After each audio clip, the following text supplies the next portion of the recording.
Alhamdulillah Rabbil Alameen. As-salatu was-salamu ala khairil mursaleen. Brothers and sisters, Assalamu alaikum wa rahmatullahi wa barakatuh. It is a great pleasure and an honor for me to introduce to you an eminent scientist and a scholar of Quran. Dr. Maurice Bucaille, pronounced as Maurice Bucaille, am I right, doctor? Doesn't matter. Okay. Is a native of France. He is a medical doctor and his specialty is surgery. Sometime along his career, he became interested in the study of Quran, and he studied Quran in French translation.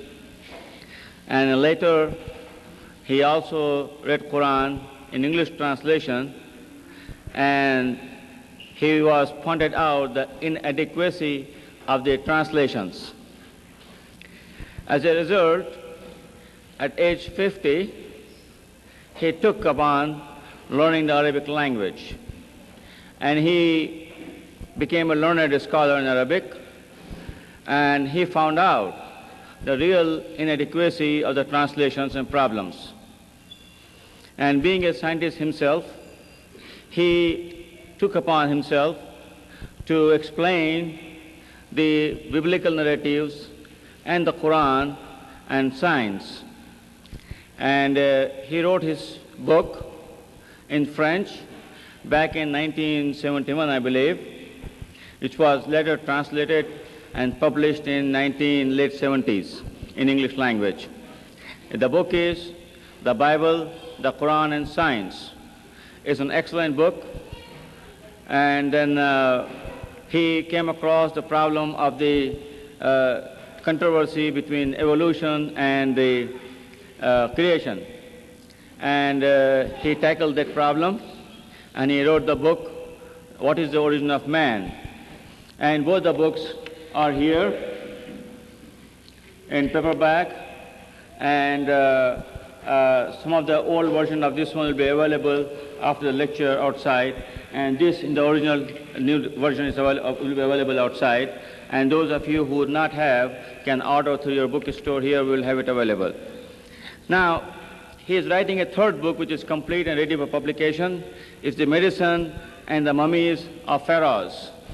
And there you know, the Musa alayhi salam was born at one Pharaoh, and when he crossed the Red Sea, there was another Pharaoh who was drowned. And he has done extensive research, and he came up with conclusions that there are two different Pharaohs, not the same one. I will not take any more time, and you will know him through his lectures, Dr. Maurice Bucaille. Mr. Chairman, I want to thank you very much for your kind introduction. It is my pleasure to be among you this evening. Ladies and gentlemen, Assalamu alaikum.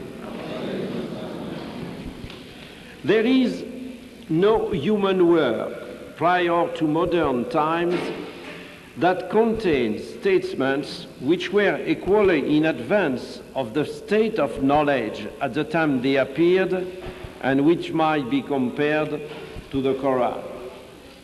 There is perhaps no better illustrations of the close links between Islam and science than the Prophet's hadith, "Utlub al-ilma walau fi sin," seek after science even in China, which is a veritable invitation to man to enrich his knowledge. More significant, if it is possible, is the famous hadith, "Midadul ulama afdalu min dami shuhada." The scholar's ink is more precious than the martyr's blood. It comes as no surprise, therefore, to learn that religion and science have always been considered to be twin sisters by Islam, and that today, at a time when science has taken such great strides, they still continue to be associated. And furthermore, certain scientific data are used for the better understanding of the Quranic text. What is more, in a century where, for many, scientific truth has dealt a death blow to religious belief, it is precisely the discoveries of science that, in an objective examination of the Islamic revelation, have highlighted the supernatural character of certain aspects of the revelation. When all is said and done, generally speaking, scientific knowledge would seem, in spite of what people may say, to be highly conducive to reflection on the existence of God. Once we begin to ask ourselves, in an unbiased or unprejudiced way, about the metaphysical lessons to be derived from some of today's knowledge, for example, our knowledge of the infinitely small or the problem of life, we indeed discover many reasons for thinking along these lines.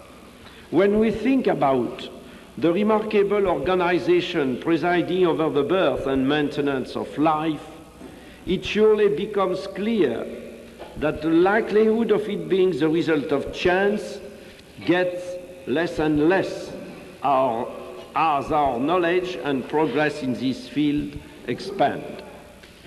To me, it would seem that the scientific progress made in understanding the fantastic complexity of higher beings provides strong arguments in favor of the opposite theory.